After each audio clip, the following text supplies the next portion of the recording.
actually changing yet. I think we're laying the foundation for change, but I still think it's like absolutely still there. So that's why I answered that way. And what did you answer again? Sort of staying the same? I said staying the same. Okay, good. Who else and why? Thoughts? So I said that it's getting better.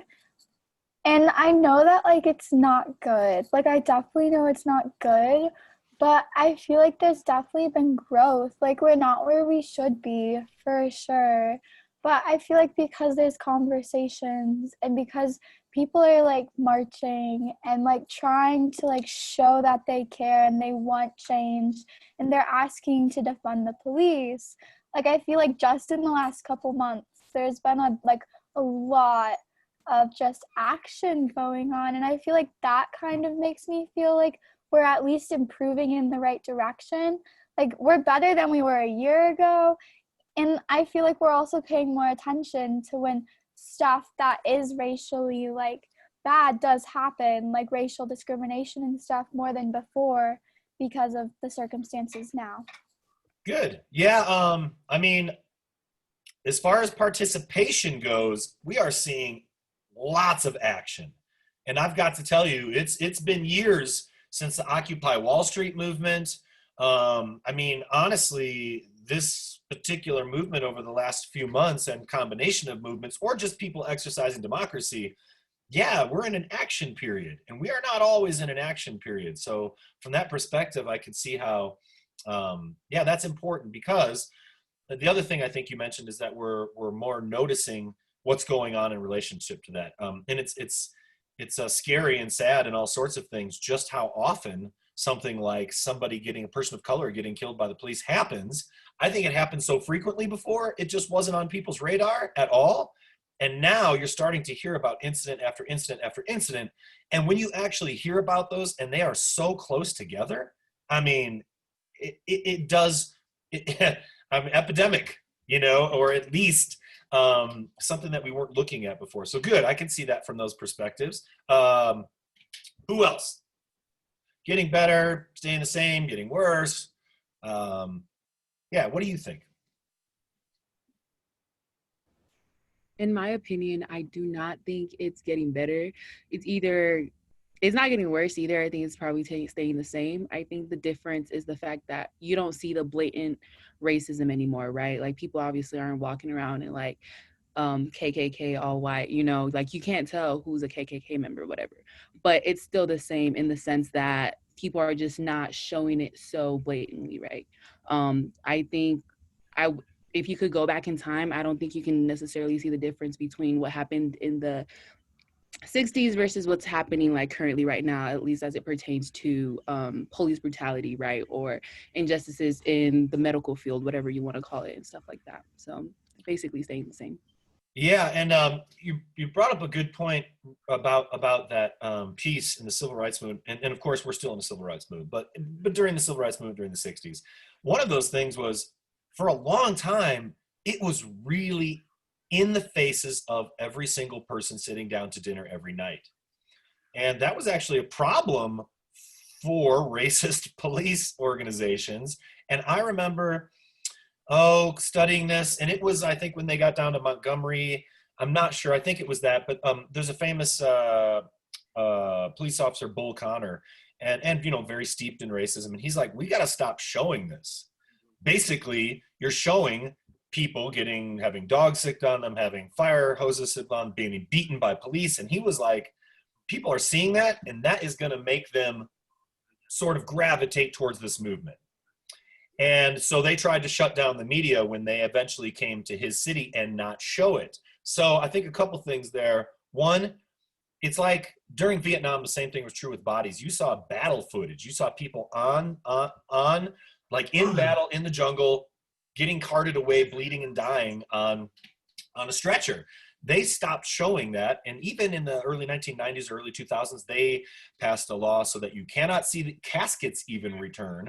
And so I think that there's a danger to hiding that or keeping that information from people. Now we're only seeing certain amounts unless you're watching feeds from people at these protests. And then of course it's being characterized in a much different way, we really do need to see more, and I think have more transparency so that people understand exactly what's going on. Not only back then instead of hiding it, but now as well. So staying the same. Good thoughts. Other thoughts from folks?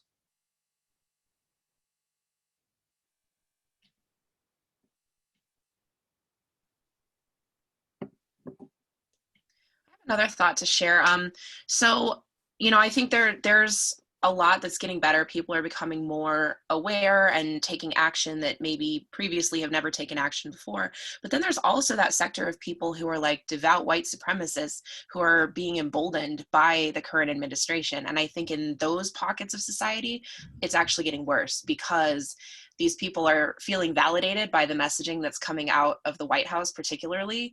And so it's kind of a, for some people that are doing, anti-racist work, there's also more that are pushing for racist ideologies. So, yeah. Yeah, I mean, I certainly have been surprised over the last several years at the openness of, and we call it a far right, but it's not far right. It's white supremacy. Let's be mindful to call it what it really is and not disguise it in political terms.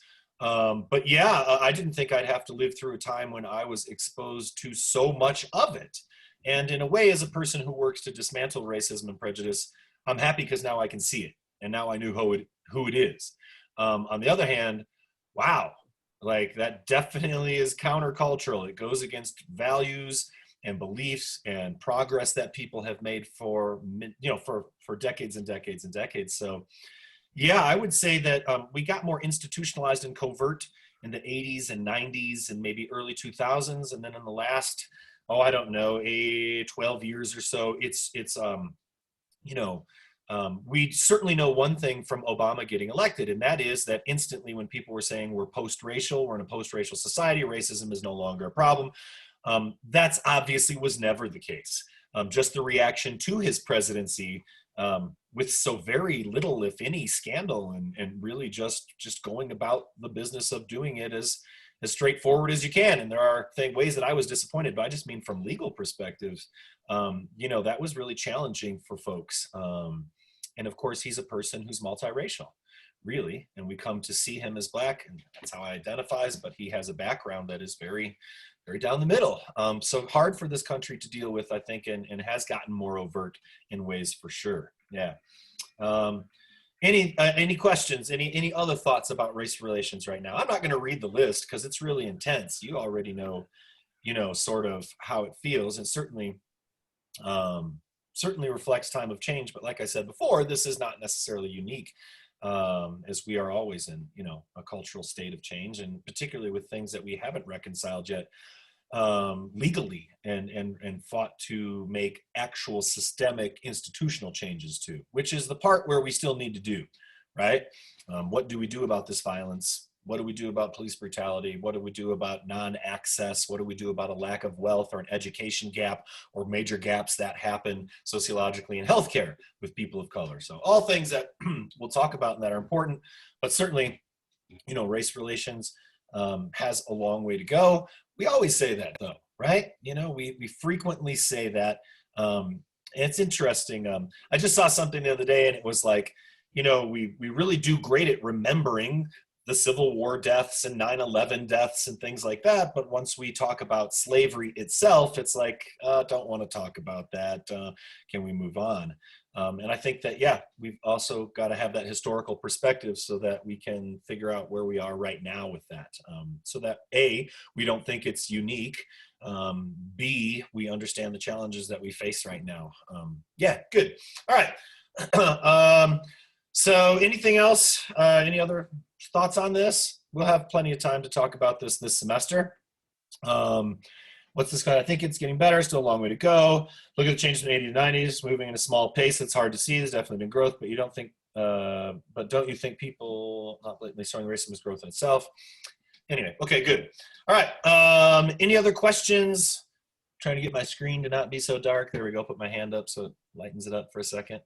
Any other questions? Anything as we move forward about this chapter, about the exam? I've got a couple questions this morning that I did release on Top Hat. They're just really for participation more than anything. I also have, should bilingual education be mandatory in schools? 33 said yes. 6 said no. Gosh, I think most of the NBA speaks 2 or 3 languages at least, as far as bilingual education goes. But we don't really need to talk about that one. So you got questions out there for Top Hat today. After Friday, you'll have a discussion grade in the book. We're going to get the content graded and back to you for your writing. You'll have 100 points for the exam. And that is so after the exam, if you have any questions, if you need anything clarified, reach out to your GTAs, reach out to Verena, reach out to Ewa.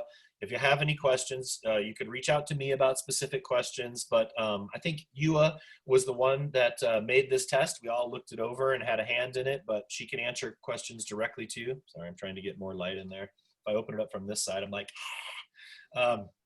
so that's the exam. We'll be starting chapter 4, but also after this exam and your other stuff, we've got grades in the grade book now. And suddenly, right, people are going to want to know, how can I improve my grade? Well, one of those ways is still Top Hat. If you haven't gotten Top Hat and you do actually still want to participate in that, you can still earn percentage points. This is our 4th week in the semester, so you can still click in and get that. Now, the food drive, I've got the links, I think, on the discussion board, maybe even in the announcements. Every class of mine is doing a food drive. My goal is 7,000 pounds of food, because that's what we got, or $7,000, because that's what we got last semester. I think I had 1 extra class last semester, so I'm going to put more pressure on it. But if after this first round, you do get to start thinking about extra credit, which people do, we have a food drive for our class. And if you donate, I think at least $5 to it, that provides 10 meals. And also you can earn 25 points extra credit minimum. If we get past that amount of $7,000, we can earn more extra credit by feeding people. And if you can't afford the $5, I also have an alternate paper that you can write on poverty and homelessness. I don't know if maybe one person in 7 or 8 or 9 or 10 years has ever done that. But it's out there. It's out there if you don't have the resources. Let me see, just to clarify, you can check out the discussion stuff yourself and read it. The discussion, content, assignment, exam file, typical agenda. Yeah, I mean, that's typical. We're going to be writing a paper, the small content stuff. You're going to be taking exams, discussing, definitely. Canvas, it says the food drive isn't accessible yet. All right, well, I'll check that out. I'll make sure that's accessible for you, because I know they already have the links up. And then that's probably a good time to release these links. And so, look, study the concepts that we look at frequently, right? Subculture, counterculture, the 3 major paradigms, culture, just the quantitative, qualitative, things that stand out, the greatest hits of Sociology's Greatest Hits, chapters 1 through 3, now available. And some questions about Garbage Warrior. And yeah, probably no questions about my farm on this particular test. Yeah, so any last thing here?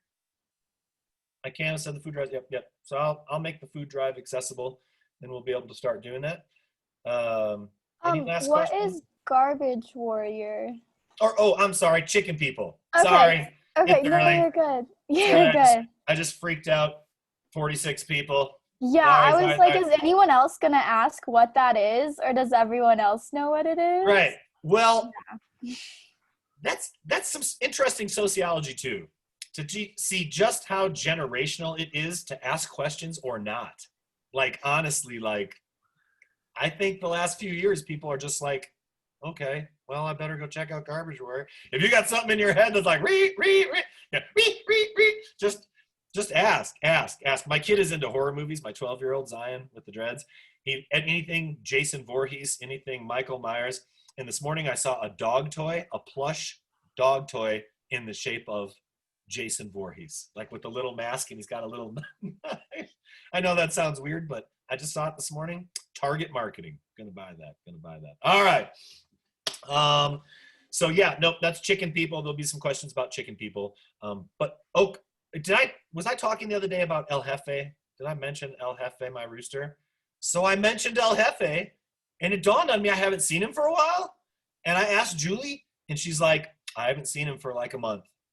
So he's missing. Mitchell, another one of my roosters is missing.